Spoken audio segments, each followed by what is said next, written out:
శ్రీ శ్రీ ఆచార్య ప్రబోధానంద వారి పాదపత్రులకు నమస్కరిస్తూ ఈరోజు అంశం బ్రహ్మర్షి అనే దాని గురించి మాట్లాడుకున్నాం. గురువు ఆల్రెడీ జ్ఞాపకం చేసిన విషయం ఇది. గురువు ఆల్రెడీ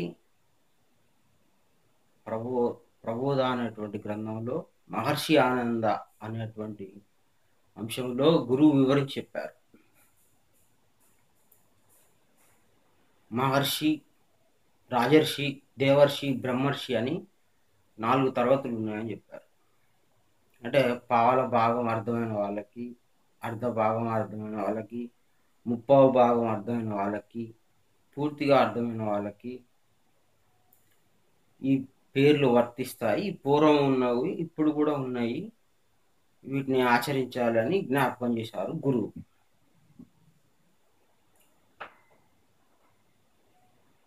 ఎట్లా అంటే పావంతు, సగభాగము, ముప్పావంతు, పూర్తి. అంటే ఇదంతా ఈ 4 తరగతులు ఎక్కడి నుంచి తయారు చేయబడతా ఉన్నారు మనుషులు అంటే, ఈ 4 తరగతులు కూడా భగవద్గీత నుంచి తయారు చేయబడతా ఉన్నారు. కేవలం ఒక్క త్రయ సిద్ధాంత భగవద్గీత నుండే ఈ 4 రకాల వ్యక్తులు తయారవుతారు. అంటే ఒక భగవద్గీత 1000 పేజీలు ఉందనుకోండి, 250 పేజీలు చదివిన వాడు మహర్షి, 500 పేజీలు చదివినవాడు రాజర్షి, 750 పేజీలు చదివినవాడు దేవర్షి, 1000 పేజీలు చదివినవాడు బ్రహ్మర్షి. ఇలాగా మొత్తం భగవద్గీత అంతా అర్థం చేసుకొని, మొత్తం భగవద్గీత అంతా చదివిన తర్వాత అర్థం చేసుకొని, అతడికి ఒక పావువంతు అర్థమైతే అతడు మహర్షి. అందులో అతనికి సగభాగం అర్థమైతే అతడు రాజర్షి. అందులో తనకు ముప్పావంతు అర్థమైతే దేవర్షి. సంపూర్ణ భగవద్గీత సంపూర్ణంగా అర్థం చేసుకున్న వ్యక్తుల్ని బ్రహ్మర్షి అంటున్నాం. అంటే తెలుసుకొని ఆచరిస్తా ఉన్నాడు కాబట్టి బ్రహ్మర్షి. పావువంతు తెలుసుకొని ఆచరిస్తే అతడిని మహర్షి అంటాం. అతడు యోగే. రాజర్షి యోగియే, దేవర్షి యోగియే, బ్రహ్మర్షి కూడా యోగియే. ఈ 4 జ్ఞానులే. కానీ జ్ఞానంలో వారికి ఎంత శాతం అర్థమవుతా ఉందని వాళ్ళకి తరగతులు నిర్ణయించటం జరిగింది. పూర్వ పెద్దలు నిర్ణయించారు. ఆ పెద్దల మాట సరైందే అని చెప్పి గురువు మళ్ళీ మనకి జ్ఞాపకం చేయటం జరిగింది.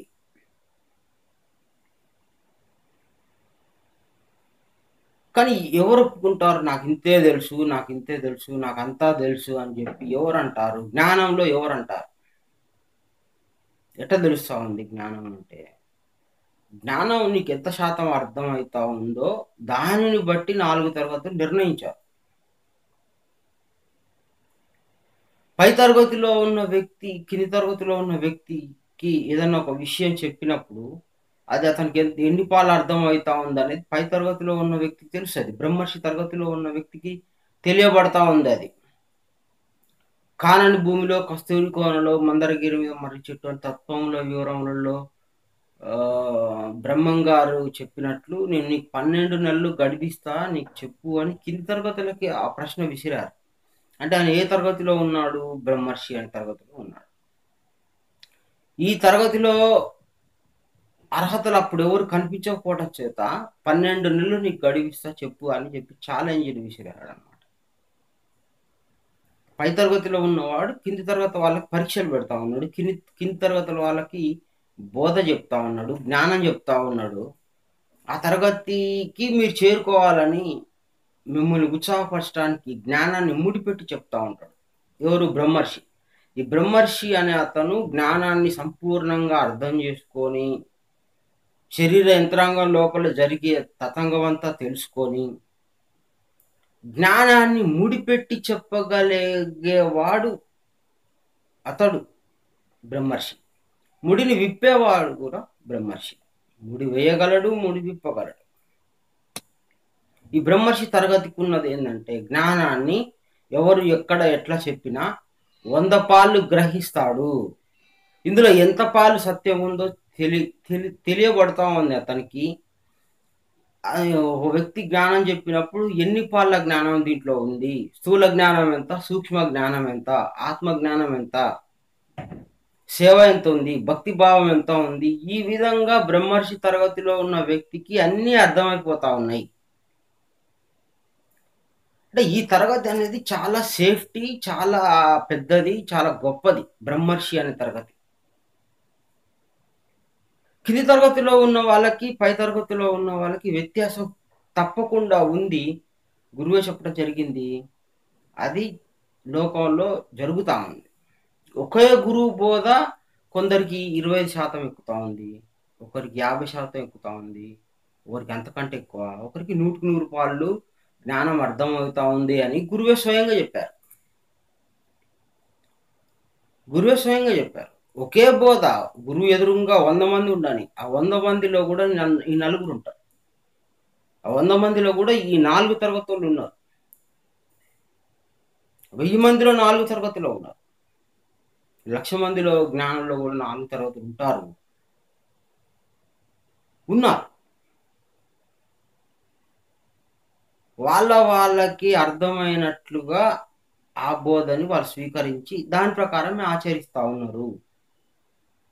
ఒకవేళ జ్ఞానుల్లో మాట్లాడాల్సి వస్తే, జ్ఞానులందరూ కూర్చొని నా బోధ ఇట్లా అర్థమైంది, నాకు ఈ గురువు చెప్పిన వాక్యం ఇట్లా అర్థమైంది, ఈ వాక్యం ఇదే అని చెప్పినప్పుడు వాళ్ళల్లో వ్యత్యాసాలు వస్తాయి, గొడవలు వస్తాయి, వాళ్ళలో భేదాలు ఉంటాయి.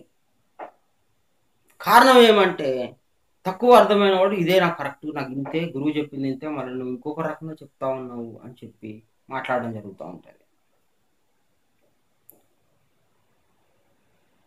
అంటే ఆ ఈక్వల్గా బ్రహ్మర్షి తరగతిలో ఉన్న వాళ్ళు ఏకీభవిస్తారు. ఓకే, కరెక్టే, మీరు చెప్పింది కరెక్టే. ఈ జ్ఞానంలో వినయం అనేది, శ్రద్ధ అనేది చాలా ముఖ్యం మనకి. ఈ తరగతులు కూడా ముఖ్యమై ఉన్నాయి కాబట్టి గురువే జ్ఞాపకం చేశారు. ఒకవేళ ఇది కరెక్ట్ కాకపోతే గురువు వీటిని జ్ఞాపకం చేయాల్సిన అవసరం మనకు లేదు, వీటి చెప్పాల్సిన అవసరం లేదు, వీటి గురించి గురువు మాట్లాడాల్సిన అవసరం లేదు. కాబట్టి తరగతులు ఉంటాయి అని చెప్పడం చేత ఈ బ్రహ్మర్షి తరగతి వైపుకు అందరి దృష్టి కూడా, అందరి ధ్యాస కూడా, అంటే ఈ తరగతులలో 1, 2, 3, 4, ఈ తరగతిలో పై తరగతిలోకి వెళ్తే ఆ పై తరగతి నుండి మళ్ళీ మోక్షం వెళ్ళడానికి అవకాశం ఉంది అని గురువు చెప్పడం జరిగింది. పై తరగతి అన్ని తరగతుల్లో గొప్పది, పెద్దది. ఆ తరగతి వైపు నువ్వు ప్రయాణం కొనసాగించాలంటే నువ్వు మహర్షి దగ్గర నుంచి మొదలయ్యి బ్రహ్మర్షి దాకా నీ ప్రయాణాన్ని జ్ఞానంలో కొనసాగిస్తూ ఉండాలి. నీ శ్రద్ధ ఎన్ని గంటలు నువ్వు శ్రద్ధ పెట్టుకున్నావు, ఎంత ధ్యాస పెట్టుకున్నావు, వాక్యం కొరకు ఏ విధంగా అన్వేషిస్తున్నావు అనేది నీ జ్ఞాన ప్రయాణం అనే దాంట్లో దేవుడు ఆ 1వ తరగతి నుంచి 4వ తరగతి దాకా ప్రయాణాన్ని నువ్వు వెళ్తావు. ఈ ప్రయాణం ఇదే జ్ఞాన ప్రయాణం అంటే. బ్రహ్మర్షి నుంచి నువ్వు వెళ్ళిపోవాలి. జ్ఞాన సంపూర్తి కాకుండా మోక్షం పోలేము, గురువు చెప్పిన మాట. విశ్వామిత్రుడు అనే వ్యక్తి బ్రహ్మర్షి తరగతిలో ఉన్నాడు. తనకు తెలియదు. తనకి ఎదురుగా ఉన్న ఒక వశిష్ఠుడు అనే వ్యక్తి, అతను బ్రహ్మర్షి తరగతిలో ఉండి నీవు బ్రహ్మర్షి తరగతిలో ఉన్నావు అని చెప్పాడు. అంటే బ్రహ్మర్షి గుర్తిస్తా ఉన్నారు. కారణం ఏమి? ఇద్దరు ఒకటే తరగతి కాబట్టి. బ్రహ్మర్షి తరగతిలో ఉన్న వాళ్ళు కింది తరగతిలో గుర్తించవచ్చు. బ్రహ్మర్షి తరగతిలో ఉన్న వాళ్ళు కింది తరగతిలో వీళ్ళు తరగతిలో ఉన్నారు, వీళ్ళు ఇంత జ్ఞానం మాట్లాడుతామని గుర్తించవచ్చు. కానీ బ్రహ్మర్షి తరగతిలో ఉన్న వారిని కింది తరగతి వాళ్ళు గుర్తించలేరు. కింది తరగతుల వాళ్ళు బ్రహ్మర్షి తరగతిని గుర్తించడానికి అవకాశం లేదు. చాలా అడ్డం వస్తాయి. అర్థం కావాలి ఫస్ట్. వాళ్ళు ఏ భావంతో చెప్పారు, ఏ అంశాన్ని ఏ విధంగా ఏ కోణంలో చెప్పగలుగుతా ఉన్నారు. ప్రతి విషయాన్ని భగవద్గీతలో కర్మయోగం నాకు అర్థం కాలేదంటే చెప్పగలగాల, బ్రహ్మయోగం అర్థం కాలేదంటే చెప్పగలగాల, భక్తి యోగం ఎట్లా చేసుకోవాలంటే చెప్పగలగాల. సరే, ఒక సామాన్యుడికి ఒక చిన్న వాక్యం చెప్పాలి, ఒక చిన్న వాక్యంతో మనకి భగవద్గీత శ్లోకాలన్నీ కాదు, ఇతడు సారాన్నంతా తాగాడు కాబట్టి ఒక చిన్న వాక్యం చెప్పి అతడికి జ్ఞానాన్ని వెలిగించాలి. అంటే ఆ జ్ఞానం మొత్తాన్ని ఏం చేస్తాడు, ఒక సామెతల రూపంలోనో, పొడుపు కథల రూపంలోనో, ఒక చిన్న మాటల్లోనో సామాన్యమైన వ్యక్తులకు చెప్పడం జరుగుతూ ఉంది. వీళ్ళు తయారు చేసినవే కథల జ్ఞానము. ఈ బ్రహ్మర్షి తరగతిలో ఉన్న వాళ్ళు తయారు చేసిందే పొడుపు కథలు. తర్వాత ఈ బ్రహ్మర్షి తరగతిలో ఉన్న వాళ్ళు తయారు చేసిందే మనకి చిన్న చిన్న మాటల రూపంలో ఉన్న వాక్యాలు. ఈ తిట్ల జ్ఞానం కూడా వాళ్ళు తయారు చేసి, ఎవరు బ్రహ్మర్షి తరగతిలో ఉన్న వాళ్ళే తయారు చేస్తారు, విప్పుతారు, దాని వివరం చెప్తారు. సామాన్యుడికి, అతి సామాన్యుడికి, ఏ చదువు లేనటువంటి పామరుడిని కూడా జ్ఞానంలోకి తీసుకురావాలనే భావంతో చిన్న చిన్న పదాలని తయారు చేశారు. బ్రహ్మ విద్యా శాస్త్రం ఎంత కఠినమైందైనా, ఎంత గొప్పదైనా దాన్ని అర్థం చేసుకున్న వాళ్ళే ఈ జ్ఞాన వివరాన్ని చెప్పడం జరిగింది.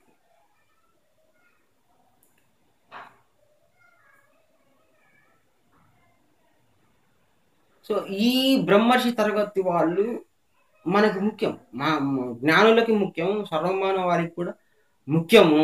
గురువుకి పెద్ద కొడుకు లాంటి వాడు ఈ బ్రహ్మర్షి. గురువుకి పెద్ద కొడుకు లాంటి వాడు ఈ బ్రహ్మర్షి. ఇతడు పూర్తిగా జ్ఞానశక్తి కలిగిన వ్యక్తి. ఇతడు పూర్తిగా జ్ఞానశక్తి కలిగిన వాడు. అంటే జ్ఞానము తెలుసుకొని, సంపూర్తిగా సంగ్రహించుకొని, దాన్ని జీర్ణం చేసుకొని, తనదైన శైలిలో జ్ఞానాన్ని వ్యక్తపరిచే వ్యక్తులు బ్రహ్మర్షి తరగతిలో ఉంటారు. తనదైన శైలిలో. ఇది ఇట్లనే చెప్పాలని రూల్ లేదు. ఏ విధంగా రూల్ లేదో, ఏ విధంగా తనకి బ్రహ్మ విద్యా శాస్త్రాన్ని ఏ కోణంలోనే చెప్తాడు. కథలు చెప్తాడు, పాటలు చెప్తాడు, మాటల్లో చెప్తాడు. ఏ రకంగా అయినా చెప్పగలిగే వ్యక్తి, అన్ని రకాల ప్రశ్నల్ని ఎదుర్కొనే వ్యక్తి, ఏ కోణం నుంచి ఏ ప్రశ్న విసిరినా కూడా దాన్ని అర్థం చేసుకొని దాన్ని ఆత్మ ద్వారా దాన్ని బయటికి చెప్పగలిగే వ్యక్తి, తొందరపడని వ్యక్తి, మనసును ప్రశాంతంగా ఉంచుకునే వ్యక్తి, శరీర యంత్రాంగం వివరం తెలిసిన వ్యక్తి, నిరంతరం ఆత్మతో కూడుకున్న వ్యక్తి. ఈ విధంగా తను జ్ఞానశక్తిని, జ్ఞాన సముపార్జనలో జ్ఞానశక్తిని సంపాదించుకొని తను జ్ఞానశక్తిగా వెలుగుతూ ఉంటాడు. అంటే ఈ జీవుడు అనే ఆకారం ఉంది. జీవుడు, బుద్ధి, చిత్తము, అహం, ఈ 4 భాగాలు కలిపి ఒక ఆకారం, గుండ్రంగా ఆకారం ఉంటుంది. ఈ బంతి వలె ఉన్న ఆకారాన్ని, ఈ ఆకారం చుట్టూ, జీవుని చుట్టూ, బుద్ధి చుట్టూ, తర్వాత అహం చుట్టూ జ్ఞానశక్తి అనేది, మిగులు అనేది చుట్టూ, పొరల చుట్టూ ఉంటా ఉన్నది. అక్కడ అతడు, ఆ జీవుడు ఒక ప్రకాశవంతమైనటువంటి వెలుగుగా, జ్యోతిగా, అంటే జ్ఞానశక్తి ప్రజ్వరిల్తా ఉంది అని చెప్తా ఉన్నాం. జ్ఞానశక్తి కనిపించదు, తర్వాత వెలుగు కనిపించదు, తర్వాత లోపల ఉన్నటువంటి ఆ వ్యక్తిలో ఉన్న జ్ఞానము కనిపించదు. కానీ సూక్ష్మములకు ఈ శక్తి కనిపిస్తూ ఉందని గురువు చెప్పారు. సూక్ష్మములు, ఈ జీవుడుతో ఉన్నటువంటి జ్ఞానశక్తి వెలుగుతా ఉంది. జీవుడు ఎంత ప్రకాశవంతంగా ఉన్నాడో అది దేవతలకి, సూక్ష్మలుగా తెలిసి వాళ్ళు భయపడతా ఉన్నారు అని చెప్తాను. సూక్ష్మములకు కనిపిస్తూ ఉంది, ఎందుకంటే అది సూక్ష్మంగా ఉన్నటువంటి జ్ఞానశక్తి కాబట్టి, అది ప్రజ్వరిల్తా ఉంది కాబట్టి, వెలుగుతా ఉంది కాబట్టి, సామాన్యుడి కంటే ఇతడిలో, బ్రహ్మర్షి తరగతిలో ఉన్న వ్యక్తికి జ్ఞానశక్తి పుష్కలంగా ఉంది. కాబట్టి బ్రహ్మర్షి తరగతిలో ఉన్న వ్యక్తులకి చూసి దేవతలు సైతం భయపడాల్సి వస్తుంది, మర్యాద ఇవ్వాల్సి వస్తుంది, గౌరవం ఇవ్వాల్సి వస్తుంది. కేవలం జీవుడి చుట్టూ ప్రకాశవంతంగా, జీవుడి ఆకారం చుట్టూ ప్రకాశవంతంగా పరమాత్మ జ్ఞానమే అతడిలో వెలుగుతా ఉంది. ఆ వెలుగు, ఒక బ్రహ్మర్షి తరగతిలో ఉన్న వెలుగు, విశ్వామిత్రుల్లో ఉన్న వెలుగు వశిష్ఠుడు చూసి గుర్తించాడా అనేది ప్రశ్న. అతడు ఏదో ఒక వాక్యాన్ని కానీ, ఒక వివరాన్ని కానీ చెప్పి ఉంటే, ఇది ఈ తరగతిలో ఉండి ఈ వివరాన్ని ఇంత బాగా చెప్పగలుగుతా ఉన్నాడు తప్ప ఇంకొక అవకాశం లేదు అని గుర్తించాడు అనేదే మా భావం, మా ఉద్దేశం, మా వ్యక్తిగత ఉద్దేశం. ఎందుకంటే బ్రహ్మర్షి తరగతిలో ఉన్న వ్యక్తులకు కూడా ఈ జీవుడి యొక్క లోపల ఉన్నటువంటి సూక్ష్మ విధానం కనిపించదు. బ్రహ్మర్షి తరగతిలో ఉన్న వ్యక్తికి కూడా కనిపించదు. కానీ బ్రహ్మర్షి తరగతిలో మరి వశిష్ఠుడికి ఎవరు పేరు పెట్టారు? ఆయన ఎట్లా అంటే ఆత్మనే ఈ పని చేస్తా ఉంది శరీరం నుండి. ఈ శరీరం నుండి ఆత్మనే పనిచేస్తా ఉంది. నీకు ఇంత శక్తి ఉంది, నువ్వు ఇంతకాలం ప్రయాణం చేశావు, నీ జ్ఞానశక్తి మిగులు ఇంత ఉంది, జీవుడు ఇంత ప్రకాశవంతంగా ఉన్నాడు. అలాంటప్పుడు బ్రహ్మర్షి తరగతిని చూసి ఇంకొక బ్రహ్మర్షి తరగతి మహదానందపడతాం. వాటితో జ్ఞాన చర్చలో వాళ్ళు ఈక్వాలిటీ తెలిసిపోతాయి, సమానత్వం తెలిసిపోయి నువ్వు నా తరగతికి చెందినవాడివి, నేను నీ తరగతికి చెందినవాడిని. నువ్వు ఎట్లా ప్రశ్న వేసినా నువ్వు చెప్పగలుగుతా ఉన్నావు, నువ్వు వివరించి చెప్పగలుగుతా ఉన్నావు. నీకు ఆ సామర్థ్యం ఉంది, లోపల నుంచి నీకు ఆ జ్ఞానశక్తి నీకు అందించబడతా. నీకు బుద్ధి ఎంత ప్రకాశవంతంగా వెలుగుతా ఉందో తన యొక్క జ్ఞాన మాటల చేత, వాక్య వివరం చేత తెలియబడతా ఉంది. సో ఆ విధంగా ఆ కోణంలో వశిష్ఠుడు పట్టుకొని ఉంటాడు. కానీ సినిమాలో చూపించినట్టుగా వెలుగుతూ ఉన్నట్లుగా ఇంకొక రకంగా అయితే కాదు అనేది మా బుద్ధికి అందిన వివరం. బ్రహ్మర్షి తరగతిలో ఉన్న వాళ్ళకి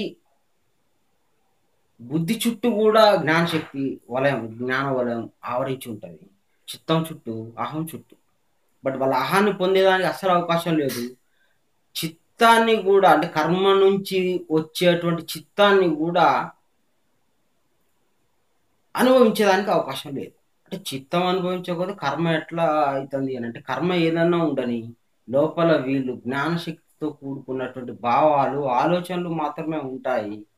కర్మ పూర్తిగా అతడి మీద ఎటువంటి ప్రభావము, అంటే అతి ప్రభావం ఏం చూపించదు. సాధారణంగా తినటం కానీ, తాగటం కానీ ఇలాంటి సాధారణమైన కర్మలే తప్ప వారిని బయట విషయాలు వాళ్ళని బాధించవు. ఆత్మజ్ఞాన విషయాలే బుద్ధిలో నిరంతరము కదులుతూ ఉంటాయి. కానీ ప్రపంచ విషయాలు వాళ్ళు అయితే ఎక్కువసేపు కదలడానికి ఇష్టపడరు.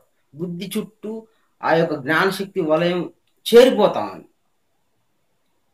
కాబట్టి చిత్తము వాళ్ళ లోపల ఒక అంశాన్ని తీసుకోను, జ్ఞాన విషయాన్ని తీసుకోను, నిరంతరం ఈ విషయాన్ని, ఈ జ్ఞానాన్ని స్మరణ చేసుకోవటం, ఆత్మతో కూడుకొని ఉండటం.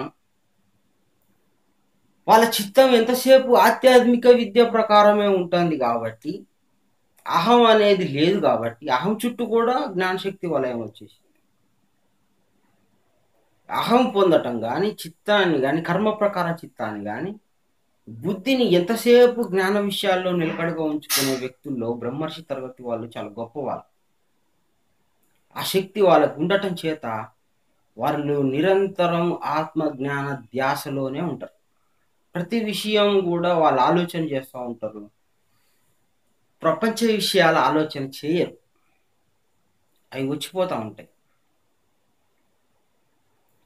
కానీ ఈ స్థితిలో ఉన్న వ్యక్తులు చాలా గొప్పవాళ్ళు. బ్రహ్మర్షి బ్రహ్మానందం, అంటే బ్రహ్మ అంటే గొప్ప ఆనందం పొందుతాం. అంటే ఆనందంలో కూడా తేడాలు ఉన్నాయి. మహర్షి ఆనంద, రాజానంద, దేవానంద, బ్రహ్మానంద. ఆనందంలో కూడా 4 తరగతులు ఉన్నాయి. అంటే ఎవరికి ఎంతెంత జ్ఞానశక్తి మిగులు ఉందో, వారి బుద్ధి ఏ విధంగా ప్రవర్తిస్తూ ఉందో దానిని బట్టి వాళ్ళు ఈ లోకంలో బతికుండగానే శరీరంలో ఆనందాన్ని అనుభవిస్తూ ఉన్నారు. ఆత్మ ఆనందాన్ని కూడా శాతములలో 25%, 50%, 75%, 100% అనుభవించే వాళ్ళు ఉన్నారు. 100%లో బ్రహ్మర్షి వాళ్ళు ఉన్నారు. అదే శాతం అర్థమైంది జ్ఞానం, అదే శాతం వాళ్ళు నిలబడతారు, నడుచుకుంటారు, అదే శాతం వాళ్ళ జ్ఞానశక్తి మిగులు ఉంటుంది. వాళ్ళకి అదే మర్యాద సమస్త జ్ఞానం నుంచి, అదే దేవతల నుంచి కానీ ఇంకొకరి నుంచి కానీ అదే ఉంటుంది. సాధారణమైన కర్మలు అనుభవిస్తూ జీవించే వాళ్ళు బ్రహ్మర్షి తరగతి వాళ్ళు. అంటే ఎంతసేపు లోపల మాత్రం జ్ఞానమే వాళ్ళ ఆలోచనలే ధ్యేయంగా ఉంటాయి. అందుకే వచ్చిపోయేడు సుఖ దుఃఖములను వాళ్ళు పట్టించుకోరు. కర్మలో వచ్చిపోయే సుఖాలు తాగుతా ఉన్నా కూడా అవి పట్టించుకోరు. లోపల ఎందుకు నిరంతరం ఆత్మజ్ఞాన ధ్యాసే ఉంటాయి. బ్రహ్మర్షి తరగతిలో ఉన్నాం. పుటుక్కు జరజర డుబుక్కు మే అని చెప్పి ఒక వాక్యం మనం విన్నాం. పుటుక్కు జరజర డుబుక్కు మే. ఇతను ప్రయోగం చేసి ఒక వాక్యాన్ని, బ్రహ్మర్షి తరగతిలో ఉన్న వ్యక్తి ఈ వాక్యాన్ని విసిరారు. అంటే అర్థమైంది, పుటుక్కు అంటే తెగిపోవట. పుటుక్కు అంటే తెగిపోవట. పుట్టుకొని తెగిపోయింది అంటారు. పుటుక్కున అంటే తెగిపోవట, పుటుక్కు అయిపోయింది అంటారు. పగిలిపోవట, లేదా తెగిపోవట, తెంపుకోనుట. పుటుక్కు అనే పదం అందరికి తెలుసు. సాధారణంగా వాడుతా ఉన్న వాడుక భాషలలో ఈ పుటుక్కు అని అప్పుడప్పుడు అంటారు. పుటుక్కు, పుసుక్కు, పుసుక్కున జారిపోయింది, పుటుక్కున తెగిపోయింది.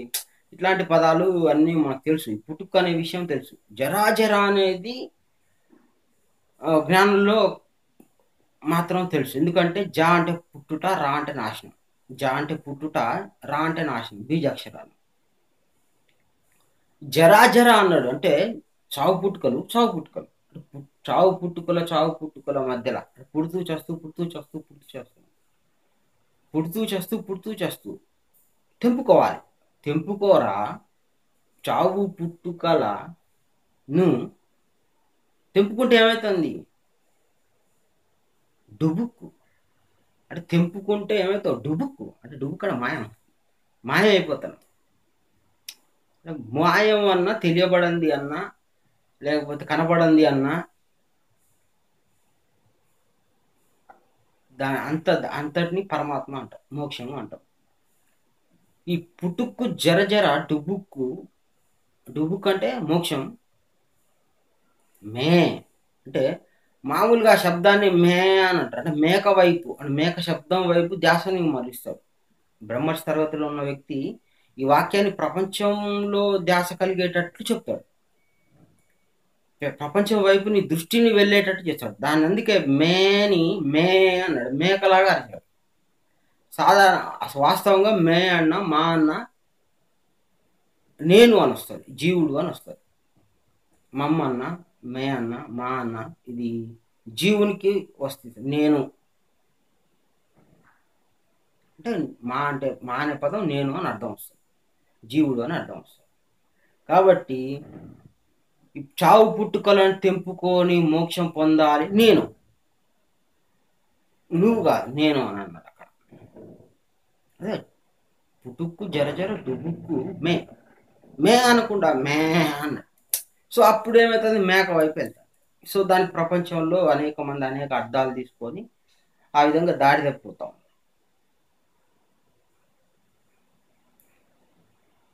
ఈ చావు పుట్టుకలు తప్పించుకొని మోక్షం పోవాలని నేను అనుకుంటున్నాను ఆ వ్యక్తి వ్యక్తపరిస్తే దాన్ని మనం రకరకాల అర్థాలు తీసుకొని ఉంటాం.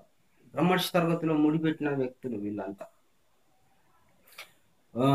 ఒక రాజుకి 7 శాపలు, ఇది కూడా బ్రహ్మర్షి తరగతిలో ఉన్న వాళ్ళు ముడిపెట్టిందే. ఒక రాజుకి 7 కొడుకులు, ఒక శాప ఎండలేదు, 6 ఎండినాయి. ఇదంతా లోపల తెలుసు వాళ్ళకి. ఈ నాడీ కేంద్రాల యొక్క పనితీరంతా తెలుసుకొని దాన్ని మళ్ళీ దాని శాపలో లేకపోతే ఇంకేదో చెప్తారు. అట్లనే గురువు గురించి ఇంకొక వాక్యం ఉంది. ఏంటిదంటే కట్టే కొట్టే తెచ్చేది. అంటే ఇది ప్రపంచంలో కనిపిస్తుంది. కట్టేంది, కొట్టేంది, తెచ్చేది. కట్టెలు అంటే మామూలుగా మన ఇంట్లో వాడుకొని నిప్పు రగిలించుకోవడానికి తెచ్చుకునేటువంటి కట్టెలు. ఓకే, ఎండిపోయిన కట్టెలు. కట్టే, కొట్టే, తెచ్చే. 3 మాటల్లో చెప్పు అంట. 3 మాటల్లో చెప్పేది ఏంటిది? నీ ప్రపంచంలో 3 మాటలు ఏమున్నది? కట్టే, కొట్టే, తెచ్చే. కట్టే, కొట్టే, తెచ్చే. ప్రపంచంలో నువ్వు ఎన్ని రకాలుగా ఎంత చూపించినా కూడా ప్రపంచమైనటువంటి విధానమే కానీ ఆత్మజ్ఞానం వైపుకి నీకు దానివల్ల ఏ ప్రయోజనం లేదు. అదే ఈ వాక్యాన్ని గురువుకు ఆపాదించుకుంటే కర్మ చేత నేను కట్టేసి ఉన్నా. కట్టే అంటే కర్మ చేత కట్టేసి ఉన్నా అని అర్థం. అంటే బ్రహ్మ విద్యలో 4వ తరగతి వాడికి ఈ ప్రశ్న విసిరితే వాడు ఎట్లా ఆలోచన, వీనికి అర్థమైంది బ్రహ్మ విద్య అని. ఒక 4వ తరగతిలో ఉన్న వ్యక్తి తన కింద తరగతిలో విసిరినప్పుడు తను ఏం ఆలోచన చేస్తాడు, ఎంత ఆలోచన చేస్తాడు చూద్దాము వీడిని. ఇప్పుడు కట్టె అంటే వాడు బయట ఏదో కట్టెల వ్యాపారమో లేదు ఇంకోటి ఆలోచన చేస్తే సరే వీడి స్థాయి ఇంతే, వీడి తరగతి ఇంతే అని ఆలోచన చేసే అవకాశం ఉంది. కాబట్టి కట్టే అంటే కర్మచేత నేను కట్టి వేయబడున్నా. ఓకే. దాన్ని కొట్టే కర్మను కొట్టేది ఏంది? జ్ఞానం. జ్ఞానము అనేది మనకు కావాలంటే ఎవరు తీసుకురావాలి? గురువు తీసుకురావాలి. కానీ జ్ఞానం ఎవరు తీసుకొచ్చారు? గురువు. కట్టే కర్మని కాల్చే జ్ఞానాన్ని తీసుకొచ్చిన గురువుకు సంబంధించిన వాక్యం ఇది అని చెప్పగలిగితే అతడిని అతడికి కొంత అర్థమవుతా ఉంది జ్ఞానము. అతడు జ్ఞానంలో కొంచెం ముందుకెళ్ళే అవకాశం ఉంది. ఇతడు ఏది చెప్పినా కూడా బ్రహ్మ విద్యకు ముడిపెట్టి లోపల చూసుకుంటాడు, గురువు చూసుకుంటా ఉన్నాడు, ఆత్మల జ్ఞానాన్ని చూసుకుంటా ఉన్నాడు, దారి పెట్టుకున్నాడు అని అతడి బుద్ధి యొక్క పరిపక్వతని, ఆలోచన శక్తిని బ్రహ్మ విద్య శాస్త్రంలో తన ధ్యాసని ఈ విధంగా పరీక్షల రూపంలో పెట్టారు. మనకి గురువు ఒక పరీక్ష పెట్టాడు. నేనే మార్గము, నేనే సత్యము, నేనే జీవం అని ఎవరు అన్నారు అన్నప్పుడు చాలా మంది యేసుక్రీస్తు అని రాశారు. కానీ గురువు యేసుక్రీస్తు అంటే ఇంకా మళ్ళీ అందులో ప్రశ్నలు ఉంటాయి. జీవుడు అవుతాడు, ఆత్మని రాయండి అన్నాడు. అంటే ఆత్మని రాయటం అనేది ఇంకొక ప్రశ్న ఉండదు కాబట్టి ప్రశ్నలు లేనప్పుడు అది బ్రహ్మర్షి తరగతిలో ఆన్సర్, జవాబు. ఆ బ్రహ్మర్షి తరగతిలో జవాబు చెప్పగలిగే స్తోమత కలిగి ఉన్నప్పుడు వాళ్ళని 4వ తరగతికి చెందిన వాళ్ళు. ఇక సంశయాలు లేకుండా పోయిన వాడికి ఆడంతటా నన్నే చూస్తాడు, నేను వాడిని చూస్తాను అని భగవద్గీత చెప్తాను. సంశయాలు లేకుండా పోయిన వాడికి 4వ తరగతి వస్తుంది. ఆ సంశయాలు లేకుండా ఎవరైతే పోతా ఉన్నారో, ఎవరైతే ఆ 4వ తరగతిలో ఉన్నారో అతను నేను చూస్తానా, నన్ను అతడు చూస్తా ఉన్నాడు. ఈ ప్రపంచాన్ని అంతా తను ఏ కోణంలో చూస్తా ఉన్నాడు? ఆత్మగా చూస్తా ఉన్నాడు. ఇదంతా అంతా ఒకటిగా చూస్తా ఉన్నాడు. ఆ ఒకటిగా చూసినప్పుడు నేను అతన్ని చూస్తా ఉన్నాను. సో అటువంటి బుద్ధి పరిపక్వత కలిగేటువంటి ప్రయాణంలో ఈ 4వ తరగతి వాళ్ళని మనం గౌరవించడం అనేది చాలా ముఖ్యం. ఆ ముఖ్యం ఉంది కాబట్టి ఆ జ్ఞాన ప్రయాణం తరగతిలో ఉన్నాడు కాబట్టి జ్ఞాన ప్రయాణం నువ్వు సాగించాలి కాబట్టి ముందు నువ్వు ఏ తరగతిలో ఉన్నావో తెలుసుకొని నువ్వు ఆ తరగతిని పెంచుకుంటూ పోవాలి, కానీ అక్కడే ఉండకూడదు. ఈ జ్ఞాన తరగతులను పెంచుకుంటూ వెళ్ళాలి. జ్ఞానశక్తి అందరిలో ఒకేలా లేదు. జ్ఞానశక్తి మిగులు అందరిలో ఒకేలాగా లేదు. బుద్ధి ఆలోచన శక్తి అందరిలో ఒకేలాగా లేదు. గ్రాహిత శక్తి అందరిలో ఒకేలాగా లేదు.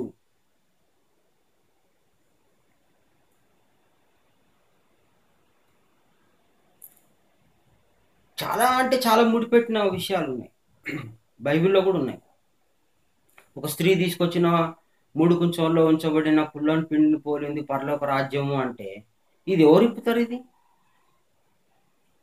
ఇనుమును చేసిన మైనపు గడ్డి, మంటుమన నర్రావులు దొడ్డి, కూర్చుండి వేసిన కుందనపు గడ్డి విప్పి చెప్పరావేమారెడ్డి అని ఎవరు చెప్తారు?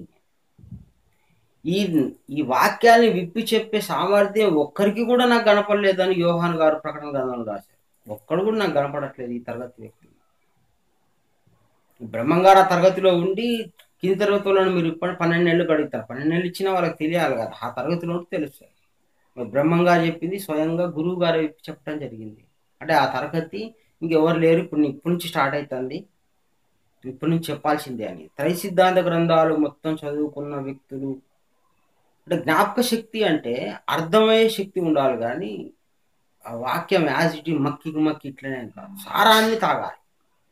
అందులో భగవద్గీత సారాన్ని తాగాలి, ఖురాన్ సారాన్ని తాగాలి, బైబిల్ సారాన్ని తాగాలి. ఆ సారాన్ని తాగి శరీరంలో ఏం జరుగుతుందో తెలుసుకొని అప్పుడు నీకు నువ్వుగా ఒక వాక్యాన్ని కూర్చోవచ్చు, తయారు చేయొచ్చు. పూర్వం పెద్దలు అంటారు అతడు బట్టిన కుందేలుకి 3 కాళ్ళు, అది ఎప్పుడు అట్లనే మాట్లాడతాడు. కుందేలుకి 4 ఉంటాయి కాళ్ళు, అతను బట్టిన కుందేలుకి 3 కాళ్ళు అన్నాడు. ఈ కుందేలుకి 4 కాళ్ళు ఉంటాయి వాస్తవమే, కానీ అతడేదో కుందేలును పట్టుకున్నాడు, ఆ కుందేలుకి 3 కాళ్ళు. తాను పట్టుకున్న కుందేలుకి 3 కాళ్ళు. ఆ 3 కాళ్ళు ఏంటిది? జీవాత్మ, ఆత్మ, పరమాత్మ. ఇట్లాంటివన్నీ తయారు చేసిండు మన జ్ఞానులు. చాలా ఆనందపడేవాళ్ళు. వాళ్ళు నువ్వు నాశనం అయిపోను అంటే జీవుడుగా నేను ఆశీర్వదిస్తా ఉండు, నువ్వు నాశనం అయి మోక్షానికి పోవాలి. ఇట్లా జ్ఞానం. చాలా అద్భుతాలు సృష్టించారు ఈ బ్రహ్మర్షి తరగతిలో ఉన్న వాళ్ళు. చాలా గొప్పగా బతికారు, చాలా గొప్పగా ముడిపెట్టి జ్ఞానాన్ని చెప్పి చాలా సర్వసాధారణమైనటువంటి పామరులకు కూడా జ్ఞానం అర్థమయ్యే విధంగా చెప్పారు. ఈరోజు ఒక్కొక్కళ్ళు సంస్కృత శ్లోకంలో చెప్పటం, దాని అర్థం కాకుండా మాట్లాడడం, తెలుగును కూడా తెలుగు వాళ్ళకు కూడా అర్థం కాకుండా మాట్లాడే స్థితిలో ఈరోజు ఉన్నారు. ఈ విషయాలన్నీ చెప్తే ఆ, వాళ్ళకి ఎట్లా అర్థమవుతుంది, వాళ్ళకి ఎన్ని లెక్కలు కొడతారు ఎట్లా తెలుస్తాయి. అది చెప్పిండ్రు పూర్వం ఆ విధంగా ఆ జ్ఞానాన్ని సామాన్యుడికి కూడా అర్థమయ్యే విధంగా కూర్చి చెప్పారు. వాళ్ళు గొప్పతనం అది. నుదుటి మీద 3 నామాలు వేసి జీవాత్మాత్మ పరమాత్మ ఆత్మజ్ఞానం తెలుసుకోవాలని ఎర్రబొట్టు పెట్టి ప్రతి ఒక్కడికి సర్వసాధారణమైన వ్యక్తిని జ్ఞాన ప్రవేశంలో చేశారు. అది వాళ్ళ సామర్థ్యం. ఈరోజు భగవద్గీత చదివినా మీకు 3 ఆత్మ విషయం తెలియట్లేదు, బైబిల్ చదివినా తెలియట్లేదు, ఖురాన్ చదివినా తెలియట్లేదు. పూర్వం చాలా తేలిగ్గా బతికారు. గ్రంథాలు లేవు, ప్రింటింగ్ అచ్చులు లేవు, విస్తరణ లేదు. నోటి మాటలతోనే ఒకరిని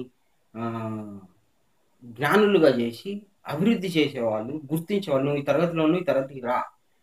వాళ్ళు చేసినటువంటి గొప్ప గొప్ప పనులు ఇంకా నిల్చున్నాయి.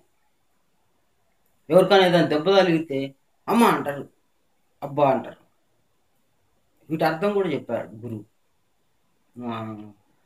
నీ తల్లి అయినటువంటి మాయను తలుచుకో, లేదా నీ అబ్బాయి అయినటువంటి పరమాత్మను తలుచుకో, ఇట్లా చెప్పారు. ప్రతిదానికి తుమ్మినా దగ్గినా, ఇటు చూసినా, తూర్పు దిక్కుపోయినా దక్షిణ దిక్కుపోయినా అన్నిట్లో నిన్ను జ్ఞానాన్ని ముడిచిపెట్టారు. దీపారాధన చేసుకున్న దీపం ఇంట్లో ఏంటి, దీపం బయట ఏంది, ఇల్లు బయట ఏంది, దీపావళి అంటే ఏంది, పండుగల రూపంలో కానీ మొత్తం ఈ అడుగు తీసి అడుగేస్తే జ్ఞాన ప్రయాణం తప్ప, జ్ఞాన వస్తువులు తప్ప, జ్ఞాన ఆచరణ తప్ప, ముడికి చెవులకి లేడీస్ చెవులకు పెట్టుకునేటువంటి దిద్దులు కానీ, ముక్కు పుడకలు కానీ, మెట్టెలు కానీ మొత్తం జ్ఞానంతో జీవితం గడిపిన వ్యక్తులు వాళ్ళు. ఇప్పుడు మన దరిద్రమైన జ్ఞానం అంటే తెలియదు, జ్ఞానం అంటే వింత.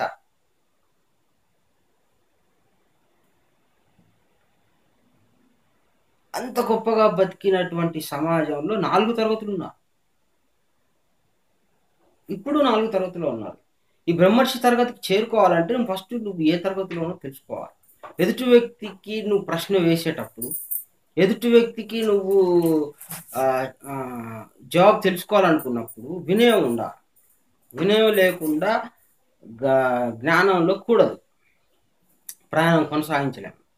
అంటే జ్ఞానం ఏ కోణంలో చెప్పగలుగుతా ఉన్నాడు, ఎట్లా చెప్పగలుగుతా ఉన్నాడు, ఏ విషయాన్ని ఏ కోణంలో ఏ విధంగా మాట్లాడగలుగుతా, తన ఆచరణ ఏంటిది, తన జీవన విధానం ఏంటిది, కర్మయోగం ఎట్లా చేసుకుంటాడు, బ్రహ్మయోగం ఎట్లా చేసుకుంటాడు, బ్రహ్మయోగంలో ఇంకేమైనా మెలకువలు ఉన్నాయా, కర్మయోగంలో ఇంకేమైనా ఉన్నాయా, ఇట్లా నిరంతరం ఈ ధ్యాసని అభివృద్ధి చేసుకుంటూ కంప్లీట్గా దేవునికి అడిక్ట్ అయిపోయినప్పుడు, దేవుడితో కలిసిపోయినప్పుడు, ఆత్మతో కలిసిపోయినప్పుడు ఈ జ్ఞానశక్తి అనేది ఉద్భవిస్తూ ఉంది. అంటే జ్ఞానం యోగంగా మారిపోయి యోగ శక్తి అనేది కర్మయోగుల్లో మిగులు ఉండిపోయి తన సంకల్పం చేత ఒక రోగమును కూడా వద్దు అంటే వెళ్ళిపోతాం. నువ్వు తన శరీరంలో ఉండకు అని సంకల్పించుకుని వెళ్ళిపోతాం. నీకు రెస్పెక్ట్ కాదు, నీవు సంపాదించుకున్న జ్ఞానానికి రెస్పెక్ట్ ఇస్తాము. తర్వాత బ్రహ్మర్షి తరగతిలో ఉన్న వాళ్ళు గుడ్డివాడిని స్వస్థపరుస్తారు అనేది ఒకటి వచ్చేసింది. గుడ్డితనము అనేది 2 రకాలు, స్థూలము, సూక్ష్మము. చూపు, తర్వాత ఈ కన్ను భాగం. ఈ కన్ను పాడైపోతే బ్రహ్మర్షి తరగతిలో ఉన్న వాళ్ళు ఏం చేయలేరు. చూపుకి ప్రాబ్లం ఉంటే దానికి వీళ్ళ సంకల్పం చేత అది రిపేర్ జరుగుతూ ఉంటుంది. అంటే వీళ్ళలో ఉన్నటువంటి జ్ఞానశక్తి కొంత అటు వెళ్ళిపోయి తనకు చూపు వచ్చే అవకాశం ఉంది. చూపు వరకు జ్ఞానశక్తి అనేది వర్తిస్తుంది. స్థూలంగా ఉంది, ఇప్పుడు చెయ్యి కంప్లీట్గా ఇరిగిపోయి ముక్క అయిపోయింది, తెగిపోయింది, ఎలాడుతూ ఉంది. అతడు ఎవరుగా దేవుడు స్వయంగా భగవంతుడు వచ్చినా కూడా చెయ్యి మొలిపించేదానికి అవకాశం లేదు. స్థూలంగా ఉండేదానికి స్థూల వైద్యం చాలా అవసరం. సూక్ష్మంగా ఏమైనా ఇబ్బందులు ఉంటే తనకి బ్రహ్మర్షి తరగతిలో ఉన్న వ్యక్తికి కానీ గురువు దగ్గర నుంచి కానీ మనకి ఉంది. పెద్ద ఆయన అనుకుంటే ఇంకా ఆయన లెక్క మనకు అర్థం కాదు, ఆయన స్థూలాన్ని కూడా చేయగలుగుతా ఉన్నాడు. ఈ బ్రహ్మర్షి తరగతులను చూపు వేమనయోగి వారు చూపించినట్లు, వీరబ్రహ్మేంద్ర స్వామి చూపించినట్లు ఉంది మనకి ఆధారం. కానీ ఈ బ్రహ్మర్షి తరగతిలో ఉన్న వ్యక్తి తన చూపురాలను సంకల్పించుకున్నాడు. కానీ ఫైనల్ డెసిషన్, నిర్ణయం అనేది ఆత్మనే. తను సంకల్పించుకున్నప్పటికీ కూడా ఆత్మ అతనికి అర్హత ఉందా లేదా అని నిర్ణయం తీసుకొని అతనికి ఇవ్వాలన్నా వద్దా ఈ శక్తిని అని ఫైనల్ డెసిషన్, ఫైనల్ నిర్ణయం, ఆఖరి నిర్ణయం ఆత్మ అనుకుంటేనే అది వెళ్ళిపోతా ఉంది. కానీ అది జీవుడు అనుకుంటే కాదు. జీవుడు అనుకున్నాడు, ఓకే, అంతవరకే కరెక్ట్. ఒకవేళ అది జరగలేదు అనుకో, అది ఆత్మ పైన ఉన్న ఆయన ఆ యొక్క నిర్ణయాన్ని ఆపేసిండు. తన సంకల్పం ఉండినప్పటికీ అది ఆగిపోయింది. అంటే ఆత్మ ఒప్పుకోలే. ఇంకా అదేదో ఎదుగున్న వ్యక్తికి క్షమించరాని పాపము, ఈ ఈ జ్ఞానశక్తి వలన తనకు ఉపయోగపడకూడదను ఏదో ఒక నిర్ణయం ఉంటుంది. కర్మ వివరం, కర్మ మర్మం, అది మనకు తెలియదు. కానీ అతనికి జరగలేనంత మాత్రాన ఇతను బ్రహ్మర్షి తరగతిలో లేడు అని ఇతడు నిరుత్సాహపడనక్కర్లేదు. అందుకు గురువు ఈ విషయాన్ని మనకి వ్యక్తపరిచారు. ఒక పెద్ద రోగాన్ని శాసించిన వ్యక్తి ఒక చిన్న బాధను తీసేయలేడా అంటే అది ఆత్మ నిర్ణయం మీద ఆధారపడింది. నువ్వు సంకల్పం అయినప్పటికీ, నీ జ్ఞానశక్తి అయినప్పటికీ, నీ సంపాదన అయినప్పటికీ, నీ సొమ్మే అయినప్పటికీ, నీ తాత సొమ్మే అయినప్పటికీ, జ్ఞానము నిర్ణయం మాత్రం పెద్ద అయింది. అదే ఆత్మది. యోగశక్తి బయటికి పోయి ఎవరికి ఎంత ఉపయోగపడాలని ఈయన నిర్ణయం తీసుకుంటాడు ఆత్మ. సో ఆ విధంగా ఈ పరీక్షలు పెట్టడం, బ్రహ్మర్షి వాళ్ళకి నువ్వు బ్రహ్మర్షి అయితే నువ్వు ఇట్లా పరీక్షలు పెట్టడం అది సరైనది కాదు. కింద తరగతిలో ఉంటే ఇదే ప్రాబ్లం. ఎందుకు? సంశయాలతో కొట్టుకుంటూ. ఇంకా కింది తరగతిలో ప్రమాదకరం ఏంటంటే వినయం అనేది లేకుండా, జ్ఞానం నిరంతరం సముపార్జన చేసుకోకుండా ఈ చర్చల్లో ఈ కొంతమంది వాళ్ళ యొక్క లౌక్యంతో ప్రపంచ విషయాల్ని, తర్వాత కొన్ని మాటల చేత ఈ 3 తరగతిలో ఉన్న వాళ్ళని కొంత దారి తప్పించడానికి అవకాశం ఉంటాయి. ఈ 3 తరగతిలో ఉన్న వ్యక్తులు కూడా క్షమించడానికి పాపం సంపాదించుకుందానికి కూడా అవకాశం ఉంటుంది. ఏదో ఒకటి మాట్లాడి, ఏదో ఒకటి అర్థమైన కాడికి ఎక్కడికో ఒకడికి వెళ్ళిపోయి, ఏదో ఒకటి చేసి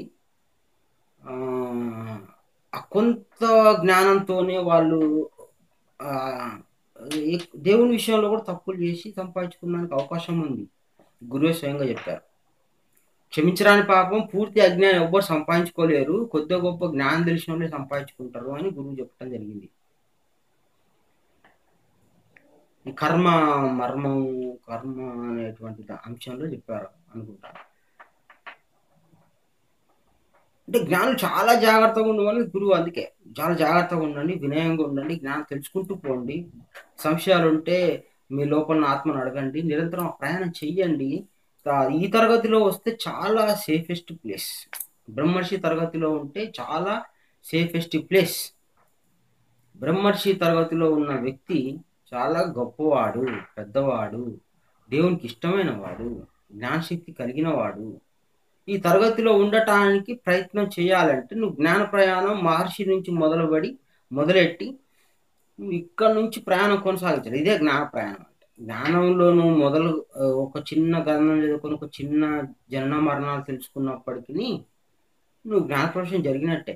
కానీ ఆ తరగతిలో ఉంటావు. ఆ తరగతి నుంచి ముందు తరగతి పెంచుకుంటావు. వాళ్ళు ఇంతవరకు పెంచుకుంటే నువ్వు అంతగా వెళ్ళిపోతావు. నువ్వు పూర్తిగా అయిపోయినప్పుడు నీకు దేవుడు ఆజ్ఞ చొప్పున మోక్షం వచ్చేదానికి అవకాశం. అందరు జ్ఞానులే అంటాం, బ్రహ్మర్షిని కానీ వీళ్ళని కానీ అందరినీ జ్ఞానులే అంటాం. కానీ ఇతడు పూజ్యుడు, ఎక్కువ పూజ్యుడు. ఎందుకు వీరబ్రహ్మేంద్ర స్వామి వారిని చాలాసార్లు గురువు తన మాటల చేత చెప్పడం జరిగింది, గొప్పోడు అని. ఆ తరగతికి చెందినవాడు కాబట్టి. ఎందుకు విశ్వామిత్రుణ్ణి ఈ తరగతికి చెందినవాడు అని చెప్పి తన గ్రంథంలో రాశారు? ఆ తరగతికి గొప్పతనం ఉంది కాబట్టి. భూమి మీద మనం నలుగురిని సంపాదించుకోవాలి. ఎవరిని? ఈ 4 తరగతి వాళ్ళని సంపాదించుకోవాలి. ఈ నలుగురు సంపాదించుకునేది, ఆ నలుగురు అంటే ఈ నలుగురే. మన చచ్చిపోయేలోపు నలుగురు సంపాదించుకోవాలంటారు. ఆ నలుగురు ఎవరో కాదు, ఈ నలుగురే. ఈ నలుగురు సంపాదించుకుంటే జ్ఞానం నీకు సముపార్జన వస్తుంది, నువ్వు జ్ఞాన ప్రవేశం అవుతావు, ఈ జ్ఞానం వల్ల నీకు అభివృద్ధి జరుగుతుంది. ఈ నలుగురిని సంపాదించుకో చచ్చిపోయేలోపు అని చెప్పి పూర్వ పెద్దలు చెప్పారు. ఆ నలుగురే ఈ నలుగురు. ఈ నలుగురితో నువ్వు స్నేహం చేస్తే, ఈ నలుగురిని నువ్వు సంపాదించుకోగలిగితే అప్పుడు నీ జీవితంలో ఎంతో సంపాదించుకున్నట్లు అవుతాయి. బయట 100 మందిని సంపాదించుకుంటే కర్మ ప్రకారం 100 మంది సంపాదించుకుంటావు, కానీ నువ్వు సొంతంగా ప్రయాసపడి సంపాదించుకుంది కాదు. అది 100 మంది ఉండొచ్చు, 1000 మంది ఉండొచ్చు. సినిమా హీరో అయితే లక్షలలో కోట్లలో ఉండొచ్చు. అది కర్మ ప్రకారం కర్మ సంపాదించి పెట్టిందే కానీ నువ్వు సంపాదించుకుంది కాదు. ఈ నలుగురు మాత్రం నువ్వు సంపాదించుకోవాలి. జ్ఞాన ధ్యాస కలిగి ఈ నలుగురితో నువ్వు స్నేహం చేయగలగాలి. వాళ్ళలో ఎంత శాతం ఉండని జ్ఞానాన్ని సంపాదించుకొని జ్ఞానంతో మాట్లాడుకుంటూ జ్ఞాన చర్చ చేసుకుంటూ జ్ఞాన ప్రయాణం కొనసాగిస్తూ ఉండటం చేత నీకు జ్ఞాన విషయాలు ఎక్కువ చెందుతూ ఉంటాయి, అభివృద్ధి చెందుతూ ఉంటాయి. ఈ నలుగురు సంపాదించుకొని పూర్వం చెప్పారు. వీళ్ళు నలుగురు సంపాదించుకుంటూనే వచ్చేది.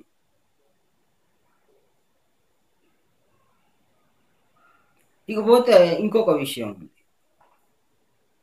గురువు పొడుపు కథల జ్ఞానంలో హిందూశ్రీ, రాజశ్రీ, బ్రహ్మశ్రీ అని మూడు చెప్పాడు. మళ్ళీ ఇది చెప్పాడు, మళ్ళీ ఇక్కడ దీంట్లో చెప్పాడు హిందూశ్రీ, బ్రహ్మశ్రీ, రాజశ్రీ అని అంటే 3 చెప్పాడు. శ్రీ అంటే శ్రీలంకలో శ్రీ అంటే విశిష్టమైంది, ముఖ్యమైనది, ప్రధానమైనది, గొప్పది, ఇట్లా ఎన్నైనా చెప్పుకోవచ్చు, నానా అర్థాలు. హిందూశ్రీ అంటే జ్ఞాని అన్నాడు అంతే. ఇక్కడ జ్ఞానంలో ఏ స్థాయి ఉంది, ఎంత స్థాయి ఉంది, ఎల్కేజీ నుంచి పీజీ వరకు అంత విద్యార్థులే అంటాం, అందరూ విద్యార్థులే ఎల్కేజీ నుంచి పీజీ వరకు. కానీ పీజీ వాడికి ఎల్కేజీ వాడికి ఎంత తేడా ఉందో ఈ తరగతులు కూడా ఉన్నాయి అని గురువు చెప్పారు. హిందూశ్రీలే, అందరూ హిందూశ్రీలే. ఎవరినైనా అనొచ్చు, ఏ బ్రహ్మర్షిని అనొచ్చు, రాజర్షిని అనొచ్చు, లేకపోతే ఎవరినైనా అనొచ్చు. నిన్నగాక మొన్న వచ్చి కర్మపత్రం అనేటువంటి గ్రంథం చదివిన వ్యక్తి హిందూశ్రీ మహర్షి. మరి అక్కడే ఉండమన్నాడా అనే ఆలోచన వచ్చింది. ఈ 3 ఎందుకు చెప్పాడు అనే ఆలోచన వచ్చింది. హిందూశ్రీ అని చెప్పి నువ్వు జ్ఞానధనం కలిగి ఉంటే రాజశ్రీ అన్నాడు. పెట్టి రాసుకో, నువ్వే రాసుకో నీ ఇష్టం. నువ్వు అంటే సామాన్యులకు ఉండే ధనం వేరు, రాజుకుండే ధనం వేరు. సామాన్యులకు ఉండేటువంటి శక్తి వేరు, రాజుకుండే శక్తి వేరు, అధికారం వేరు, హోదా వేరు, గౌరవం వేరు. అన్నిట్లో కూడా రాజులాగా అంటే జ్ఞానంలోనే రాజంత ధనం సంపాదించుకుంటే నువ్వు రాజశ్రీ అని రాసుకో. అంత ధనం సంపాదించుకుంటే ఆ ధనం ఎక్కడి నుంచి సంపాదించుకుంటావు? త్రైత సిద్ధాంత గ్రంథాల నుంచి సంపాదించుకోవాలి.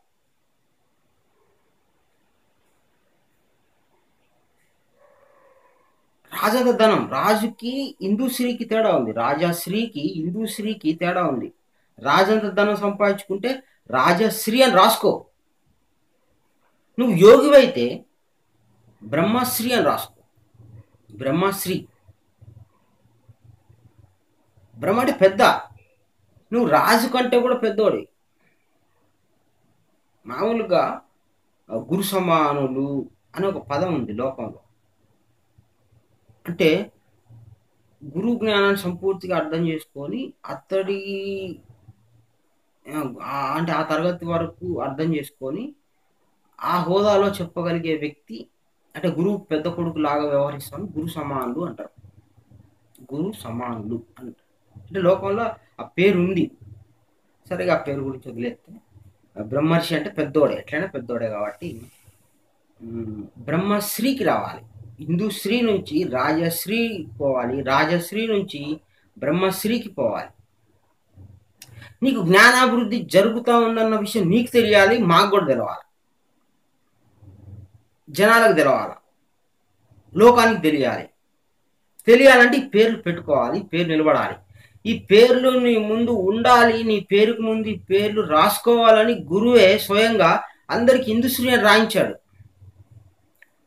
ఇందుశ్రీ అని రాయించి అక్కడే ఆపాడా? లేదు. నువ్వు రాజంతా సంపాదించుకో నా జ్ఞాననిధిలో నుంచే సంపాదించుకొని నువ్వు రాజశ్రీగా నువ్వు పేరు రాసుకో. తర్వాత నువ్వు అంతకు మించి ఇంకా జ్ఞానం సంపాదించుకొని ఆచరణ చేసి యోగిగా మారి నువ్వు బ్రహ్మశ్రీ అని పెట్టుకో, రాసుకో. నువ్వు బ్రహ్మశ్రీ కావాలని దేవుడు గురువు ఆ రోజు కాంక్షించాడు, కోరుకున్నాడు. నువ్వు జ్ఞానంలో ఉన్నతంగా వెళ్ళాలి. ఎల్కేజీ పిల్లోడికి ఇంత చిన్న బాక్స్లో ఇంత అన్నం పెడితే సరిపోతుంది, వాడికి ఇంత నీళ్ళు. పెద్దగా అయిపోయి 6 అడుగులు అయిపోయి బాగా లావుగున్న వ్యక్తికి ఆ చిన్న అన్నం సరిపోదు, వాడు ఎక్కువ తాగుతాడు. అంటే దేవుడి రక్తాన్ని ఎంత తాగగలిగితే అంత శక్తి ఉన్న వ్యక్తి బ్రహ్మర్షి. అది తాగుతాడు, అంత క్వాంటిటీలో తాగుతాడు అన్నట్టు.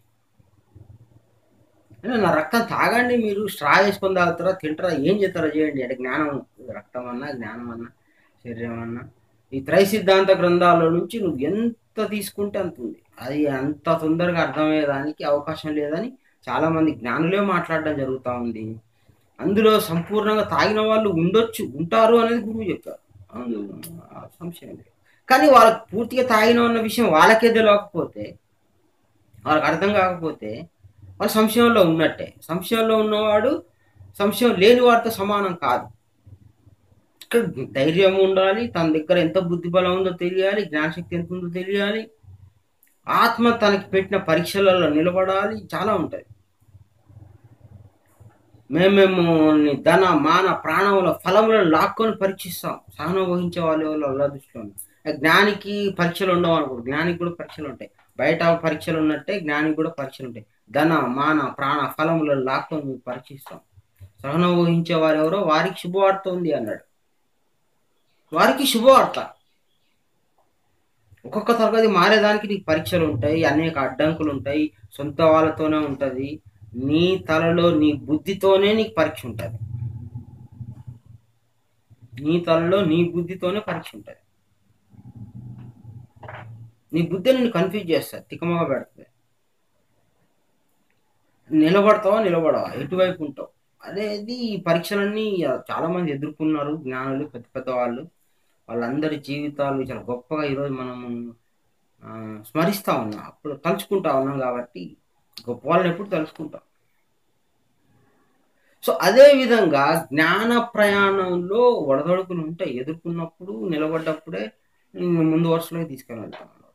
కానీ అక్కడే ఎక్కడ వేసిన గొంగలు అక్కడే ఉండమన్నట. గొంగలి అంటే ఆత్మ గుర్తు, వెంట్రుకలు ఉంటాయి. అంటే నిన్ను గురువు ఇందుశ్రీలో వేశాడు. నువ్వు అక్కడే ఉంటే గురువు సంతోషిస్తాడా? అక్కడే ఉండకూడదు అనేది గురువే చెప్పాడు. అక్కడితో ప్రయాణం మొదలైంది. ఇందుశ్రీలో ఉన్నావు, రైట్, ఓకే, ముందుకెళ్ళవా? ఇందుశ్రీ అని రాసుకొని అంత ధైర్యం నీకు గురువు ఇచ్చినప్పుడు రాజశ్రీ అని రాసుకునే ధైర్యం నువ్వు ఎందుకు సంపాదించుకోలేదు? బ్రహ్మశ్రీ అనే ధైర్యాన్ని నువ్వు ఎందుకు సంపాదించుకోలేదు? మాకు ఎవరు తారసపడకపోవడం చేత ఇది అడుగుతా ఉన్నా. అంతేకాక మీరెవరు బ్రహ్మర్షి అని రాసుకోవడానికి అని కొంతమంది మమ్మల్ని ప్రశ్నించడం జరిగింది. హిందూశ్రీలు కొంతమంది మమ్మల్ని అడిగారు, కామెంట్లో పెట్టారు యూట్యూబ్లో, ఏంటి రాజర్షి అని రాసుకున్నావు?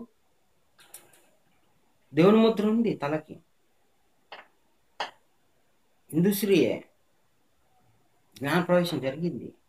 అయినా ఎవరు పెట్టారు నీకు రాజర్షి అని ప్రశ్నించారు. రాజర్షి తర్వాత నువ్వు బేవర్షే కదా అని ప్రశ్నించారు.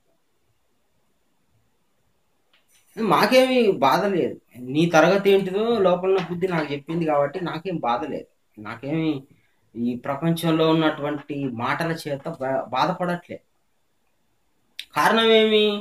ఏ తరగతిలో ఎవరున్నారో గుర్తించే సామర్థ్యాన్ని దేవుడు మాకు ఇచ్చినందుకు సంతోషం ఉంది. మాకు సంతోషం ఉంది. ఒకడు లంజా కొడక అని తిట్టినా కూడా దాంట్లో అర్థం వెతుకుంటాం, ఓకే, జలము చేత పుట్టినవాడు అని. ఈ జ్ఞానాన్ని గురువు మాకు ఇచ్చాడు.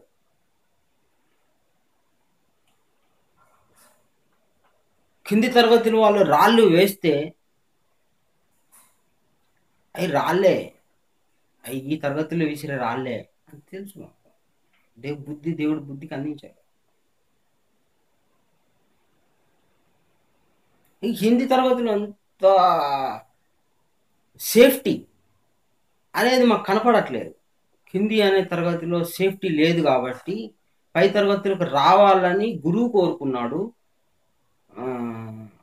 ఆ తరగతిని చేరుకోవాలని మేము కూడా అనుకుంటాం. మేము రాజర్షి నుంచి బ్రహ్మర్షి తరగతికి వెళ్ళాలి. ఆ తరగతికి వెళ్ళాలి. ఆ తరగతిలో ఉన్నామో లేదో, వెళ్తామో లేదో, అది లోపల ఉన్న ఆత్మ ఆ సమయానికి ఏదో ఒక సమయానికి అనుభవ రూపంలో తెలియజేసేంత వరకు మనం ఏ తరగతిలో ఉన్నాం తెలియదు మనకి. ఇది హిందూశ్రీలో అయితే కన్ఫామ్గా ఉంటాం, మహర్షిలో అయితే కన్ఫామ్గా ఉంటాం. మాకు రాజర్షి అనేటువంటి పేరుని పేరుకు ముందు పెట్టుకో అని మాకు గురువే స్వయంగా చెప్పాడు. గురువే ఈ మహర్షి ఆనంద అనేటువంటి సబ్జెక్ట్లో రాయటం చేత మాకు ఈ నాలుగిట్లో ఏది పెట్టుకుంటే బాగుంటుంది అన్నప్పుడు బుద్ధిలో నుంచి రాజర్షి అని పెట్టుకోవాలని చెప్పి ఒక ఆలోచన వచ్చింది. ఆలోచన వచ్చింది అంటున్నాం కానీ మేము తెచ్చుకున్నాం అనట్లేదు. ఆలోచన వచ్చింది, దాన్ని ఆచరిస్తాము, దీని ప్రకారం నడుచుకోవడానికి ప్రయత్నం చేస్తా ఉన్నాము. ఇంకా ముందు తరగతికి వెళ్ళాలని మేము కోరుకుంటున్నాము ఆత్మని.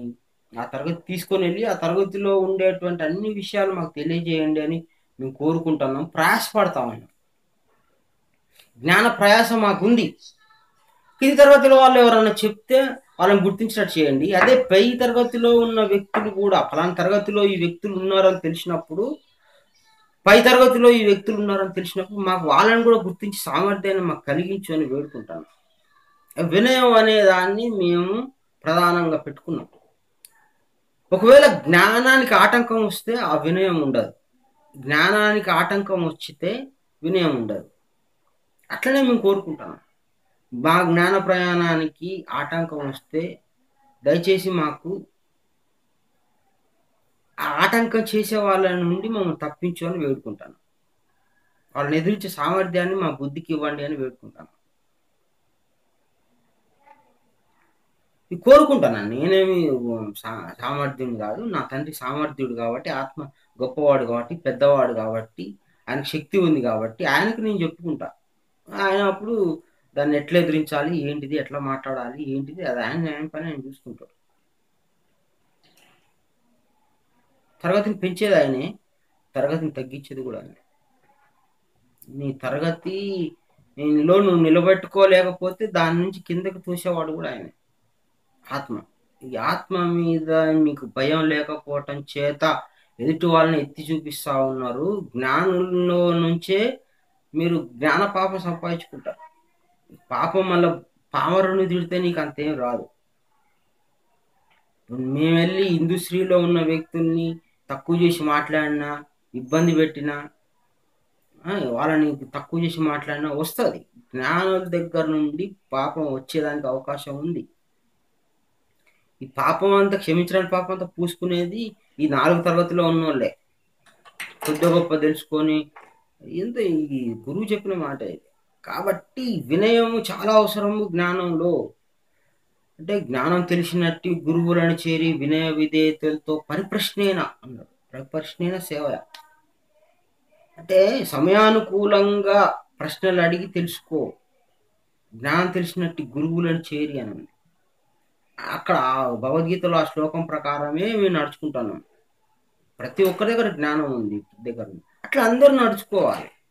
ఎత్తి చూపించటాలు జ్ఞానవాక్యంలో ఇది ఈ సంశయం ఇక్కడ వచ్చింది, ఈ సంశయం ఇక్కడ ఉంది. ఎంతసేపు నీకు సబ్జెక్టు మీద ఉండాలి కానీ వ్యక్తుల మీద ఉండకూడదు. సబ్జెక్టు మీద ఉండాలా.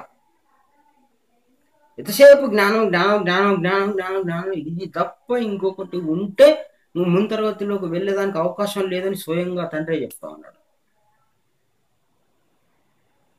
విశ్వామిత్రుడు ఒకప్పుడు తపస్వికుడు, చాలా ఘోరమైన తపస్సు చేసి స్వర్గాన్ని సృష్టించినటువంటి విశ్వామిత్రుడికి ఉన్న పట్టుదల బ్రహ్మ విద్య కూడా తెలుసుకునేదానికి అవకాశం వచ్చింది అతనికి.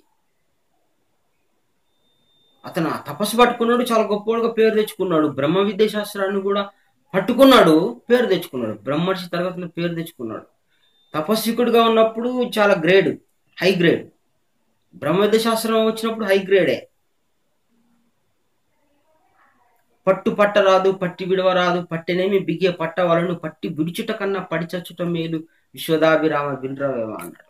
బ్రహ్మ విద్య శాస్త్రాన్ని పట్టుకుంటే దాన్ని అంతు చూడాలి, ఆ తరగతికి పోయి తీరాల. ఇక్కడిక్కడ తిరుగుతూ చిన్న చిన్న మాటలు మాట్లాడుతూ జీవితాన్ని జ్ఞానం వైపు కాకుండా ప్రపంచం వైపు కాకుండా రెండిటి మధ్యలో నలిగిపోతా ఉన్న వ్యక్తులకి బ్రహ్మ విద్య రుచి తెలియదు, ఆ బ్రహ్మానందం తెలియదు, ధనానందం అనేది తెలియదు. రోషం ఉండాల, మీసం ఉండాల జ్ఞాన విషయంలో. కర్మ విషయంలో ఇతర మీసాలు ఉపయోగం లేదు. జ్ఞానం చేత మొలిసే మీసం ఉంది, దాన్ని జ్ఞాన మీసం అంటారు. అటువైపు వెళ్ళాల. నిరంతరం ప్రశ్నలు జవాబులు, ప్రశ్నలు జవాబులు. జ్ఞాన విషయంలో ప్రశ్నలు జవాబులు, ప్రశ్నలు జవాబులు. మనది ప్రశ్న, గురువు జవాబు. జ్ఞాన చర్చలు జరగాలి. ఇద్దరు జ్ఞానులు కలిస్తే జ్ఞాన విషయాలు తప్ప ప్రపంచ విషయాలు వద్దు. ప్రపంచంలో ఎక్కడన్నా ఏదైనా ఒక యాక్సిడెంట్ కానీ ఒక విచిత్రమైన సంఘటన జరిగినా కానీ ఈ బ్రహ్మర్షి తరగతిలో ఉన్న వ్యక్తులు ఆ సంఘటనను మొత్తం కళ్ళకు గట్టినట్టు చెప్తారు. అక్కడ ఎవరెవరు పనిచేసారు, ఏ దేవతలు పనిచేసారు, అక్కడ వాళ్ళు ఎందుకు జరిగింది, ఆ ప్రమాదం ఎందుకు జరిగింది, ఈ రోజు ఏంది, ఈ స్థలంలో ఈ టైంలో ఆ స్థలంలో అందుకు జరిగింది అని వాళ్ళు దాన్ని అంచనా వేసి బుద్ధితోని చెప్పగలుగుతారు. అక్కడ దేవతలు పనిచేసిరా, మనుషులు పనిచేసిరా, వాళ్ళ కర్మ ఎట్లుంది, ఈ కర్మ కంటే ఎక్కువ తీసుకున్నారా, ఎంత కూడా ఈ 4వ తరగతిలో ఉన్న వ్యక్తులు తెలుసు. ఆ 4వ తరగతి మీద మనకు ధ్యాస ఉండాలని గురువే చెప్పారు. ఆ తరగతుల మీద అభివృద్ధి లేకుండా మిగతా విషయాల మీద నీ శ్రద్ధ పెట్టుకున్నప్పుడు గురువు చెప్పిన వాక్యాన్ని నువ్వేం ఆచరిస్తా ఉన్నావు? పోనీ గురువు పొద్దున్న నుంచి సాయంత్రం దాకా నువ్వు 10 సంవత్సరాల ముందు నీకు ఇండస్ట్రీని పెడితే ఇంకా ఇండస్ట్రీగానే నువ్వు ఉంటే గురువు సంతోషిస్తాడా? మీరు ఇండస్ట్రీలోగానే నామకరణం చేయబడితే మీ పేరు ముందు అట్లనే మీరు చనిపోతే గురువు సంతోషిస్తాడా? మీకు సంతోషం ఉందా? గురువాక్యాన్ని మన జీవితంలో నెలకొల్పుకున్నావా, ఆచరిస్తా ఉన్నావా, అభివృద్ధి ఉందా? ఒకవేళ నువ్వు బ్రహ్మర్షి తరగతిలో ఉండి కూడా నువ్వు ఇండస్ట్రీ అని పెట్టుకున్నావు అనుకో, కరెక్ట్ కాదా? తప్పే కాదా? అది కూడా నువ్వు ఎంబీబీఎస్ చేసి నేను ఆర్ఎంపీ అని చెప్పుకుంటే నీకేం ప్రయోజనం? అంటే నువ్వు గుర్తించలేదని అనుకోవాలి, తప్పు. సో ఈ కోణంలో జ్ఞానులు అందరూ ఆలోచించాలని మేము ఆశిస్తా ఉన్నాం. జ్ఞానుల్లో ఈ కొంత తరగతుల వ్యత్యాసం చేత ఉంది. తర్వాత చివరిగా తండ్రి జ్ఞాపకం చేయించాడు. చివరిగా మనకి 1058 ప్రశ్నలు జవాబులు రాశారు గ్రంథం. దాంట్లో మళ్ళీ ఈ అంశాన్ని గురించి గురువు చెప్పారు. ఏమని? ఈ 4 తరగతులు నిజంగా తరగతులు కాదు. ఈ 4 తరగతులు నిజంగా కావు, యోగ్యతలు అని చెప్పారు. యోగ్యత, ఒక్కొక్కడికి ఒక్కొక్క యోగ్యత ఇచ్చి ఆ యోగ్యత ప్రకారమే వాని జ్ఞానం అర్థమవుతాను. యోగ్యతలు, నువ్వు నా జ్ఞానాన్ని సంపూర్ణంగా అర్థం చేసుకోవాలంటే నీకు యోగ్యత ఉండాలా. సగం అర్థం చేసుకోవాలంటే అంతే యోగ్యత, పావంతో అర్థం చేయాలంటే నీకు యోగ్యత, ఇవ్వబడిన యోగ్యత అని యోగ్యతలు అన్నాడు. జ్ఞానుల్లో కూడా 4 యోగ్యతలు గురు సంకల్పం చేతనే ఈ 4 కూడా ప్రయాణం చేస్తారు. మరి యోగ్యతను పెంచుకోవడానికి అవకాశం లేదా అంటే శ్రద్ధ, వినయం. యోగ్యతను పెంచుకునేదానికి అవకాశం ఉంది. జ్ఞానంలో యోగ్యతను పెంచుకోవాలంటే నీ శ్రద్ధ, అపారమైన శ్రద్ధను బట్టి, పట్టుదలను బట్టి అది పెరుగుతూ పోతా ఉంది. దాని అర్థం అదే. నువ్వు ఆ తరగతిలో ఉండకు, నువ్వు రాసుకో, బ్రహ్మశ్రీ అని రాసుకో, రాజశ్రీ అని రాసుకో అని చెప్పటం వెనక అదే అర్థం. నీ యోగ్యతను పెంచుకోవచ్చు, అవకాశం ఉంది, నీ జ్ఞానాన్ని పెంచుకోవచ్చు అని చెప్పేదానికి ఇదే ఆధారం. అంటే ప్రతి ఒక్కళ్ళు కూడా మేము కోరుకునేది అందరూ కూడా బ్రహ్మర్షి తరగతిలో ఉన్నారు. సిద్ధాంత జ్ఞానులు మొత్తం కూడా బ్రహ్మర్షి తరగతిలో ఉన్నారు. బ్రహ్మర్షి తరగతిలోకి రీచ్ అయిపోవాలి, అక్కడి నుంచి మోక్షం వెళ్ళిపోవాలి. అది మేము కాంక్షిస్తున్నాం. మేము ముందు వెళ్ళాలి ఆ వరుసలో అని మేము కోరుకుంటున్నాం. అది అత్యాశ అయిద్దేమో. సరే ఏదేమైనా నాకు అని అది అది నా హక్కు. విమర్శ తర్వాత కోరుకునే దానికి నా హక్కు ఉంది. నాకు అన్ని రకాలుగా అవకాశం ఉంది. అది పరమాత్మ ఇచ్చిన హక్కు నాకు. నేను దాన్ని కంపల్సరీగా ఆత్మను ఆధారం చేసుకొని అడుగుతా. నా హక్కును నాకు రావాల్సిన దాన్ని నేను హక్కు నాకు నాకు కావాల్సింది నేను అడుగుతా. అది నా హక్కు కాబట్టి నేను అడుగుతా. నాకు ఇస్తాడు, ఏదో ఒక రోజు ఇస్తాడనేటువంటి ఆ, నమ్మకం ఉంది, ఆశ ఉంది. ఆ రోజుకు నేను చేరుకుంటా. అదేవిధంగా అందరూ కూడా ఇదే తరగతిలోకి రావాలని, జ్ఞానులందరూ ఈ తరగతిలో మాట్లాడాలని, ఈ తరగతిలో ఉండాలని, మోక్షానికి చనిపోతే మోక్షమే రావాలి. చనిపోతే ఇక మోక్షం తప్ప ఇంకోటి లేదు. అట్లాంటి తరగతిలో రావాలి ఆశిస్తున్నాం, కోరుకుంటున్నాం. శుభాకాంక్షలు, శుభాన్ని కాంక్షిస్తా ఉన్నాం. మాకు సంతోషంగా ఉంది. లోపల నుంచి ఈ విధంగా ఆత్మ ఇన్స్పిరేషన్గా, ఉత్సాహంగా మీరందరూ ఇట్లా వెళ్ళిపోండి వెళ్ళిపోండి అని చెప్తా ఉంటే అందరూ మోక్షానికి ప్రయాణం గుట్టలు గుట్టలుగా పోతా ఉంటే త్రై సిద్ధాంత గ్రంథాలు చదివిన వాళ్ళు ఎన్ని జన్మలో వేచిన తర్వాత ఇది అసలు లాస్ట్ జన్మ అనుకోవడం కానీ, అది అనుకుంటేనే ఒకలాంటి ఆనందం వస్తూ ఉంది. సో ఈ జ్ఞానాన్ని అందించినందుకు ఆ, నా తండ్రి అయిన ఆత్మకు మరొకసారి శిరస్సు వంచి కృతజ్ఞత తెలియజేసుకుంటాను.